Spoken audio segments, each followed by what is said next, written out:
trouvez l'emploi qui vous correspond avec Travailler en Charolais-Brionnais. Bonjour, Dazine Eric, je suis directeur général à la SAS Forest Lag à Saint-Igny-de-Roche. Les activités de la SAS, donc c'est le bûcheronnage, l'élagage et conduite d'engins forestiers.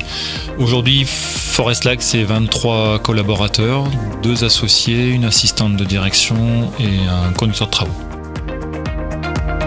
Les 3 corps de métier sont représentés dans notre société. Si on les décompose, le bûcheronnage, c'est un métier où donc la personne travaille avec une tronçonneuse. On fait de l'abattage et branchage, billonnage. L'élagage, c'est travaux sur corde, travaux en hauteur. Il monte dans l'arbre pour aller couper certaines branches. Et la conduite d'engin, donc chez nous, ça représente plusieurs types d'engins. Ça va du tracteur agricole à l'engin très spécifique comme une abatteuse ou une pelle araignée. Donc le bûcheronnage consiste à abattre un arbre. On le fait soit en forêt chez le particulier dans la société. Donc le bûcheron travaille au sol. L'élagueur, lui, travaille tout le temps sur corde, travaille en hauteur. Le bûcheron, chez nous, on embauche des salariés qui ont du CAP au BTS. Et l'élagage se fait après ces études-là en général en faisant un CS d'élagage, un certificat de spécialisation en élagage.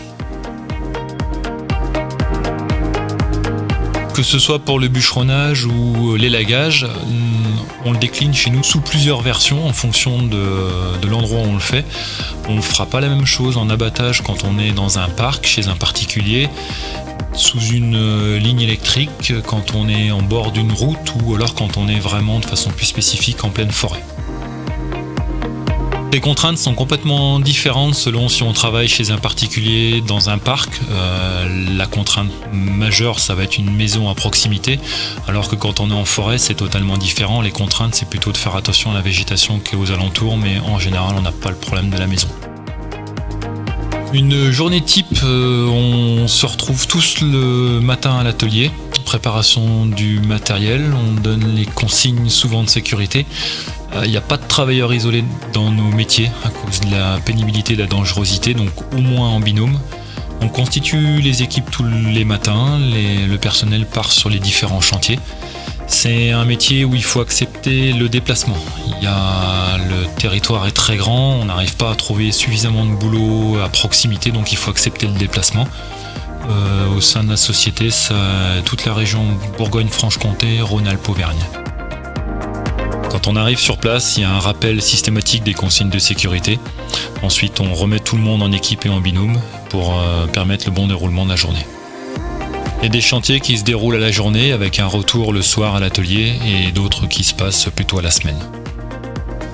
On a un gros avantage, c'est qu'il y a en général une très très bonne convivialité dans nos métiers, parce que ça reste des métiers qui sont malgré tout très difficiles, très physiques. On est à l'épreuve du temps, très chaud en été et souvent très froid en hiver.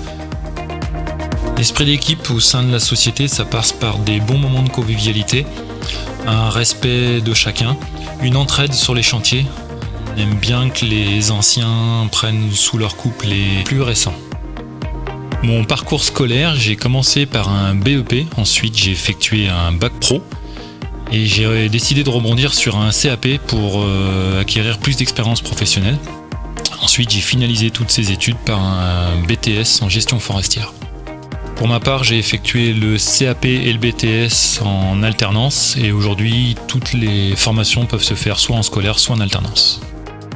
Aujourd'hui, l'importance de la formation est énorme au niveau de la technicité, de la sécurité qui est appris dans les écoles. C'est une bonne base que nous, on développe après au sein de l'entreprise. C'est un métier qui reste très dur et très physique, mais on a la chance de le faire dans un cadre qui est magnifique, tout le temps changeant, et c'est un métier qu'on fait avec passion.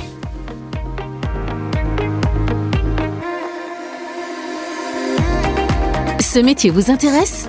En un clic, trouvez l'emploi qui vous correspond sur emploi.charolais-brionnais.fr. Travailler en Charolais-Brionnais, réalisé par Radio Cactus en partenariat avec le pays Charolais-Brionnais.